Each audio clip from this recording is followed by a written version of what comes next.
কবিতাৰ শিৰোনাম তোমাক লগ নোপোৱালৈকে সকলো ঠিকে আছিল। তোমাক লগ নোপোৱালৈকে সকলো ঠিকে আছিল।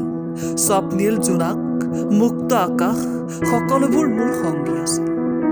এইবোৰৰ সংজ্ঞাত তুমি তেনেই সাধাৰণ আছিলা। অভিমানী হৃদয়ে এহেজাৰ কবিতা লিখা নাছিল। কাৰোবাৰ সান্নিধ্যও বিচৰা নাছিল। নাছিল কোনো হেৰুৱাৰ ভয়, নাছিল কোনো পোৱাৰ হেঁপাহ। আছিল মাথো অকলশৰীয়া জীৱনটোক সজাই তোলাৰ এবুকু আশা। কিন্তু তুমি অহাৰ পৰা উমাল হৃদয়ত মোৰ মৰমৰ গোলাপ ফুলিছিল। দুটি ওঠেৰে হাঁহিটি নিগৰি আহিছিল।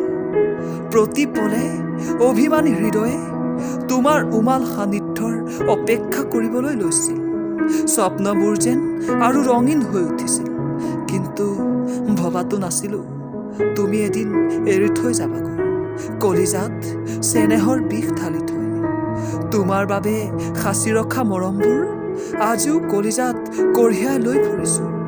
তোমাৰ কথা মনত পেলাই অকলে অকলে হাঁহিছোঁ। কেতিয়াবা আকৌ নীৰৱে চকুলো টুকিছোঁ।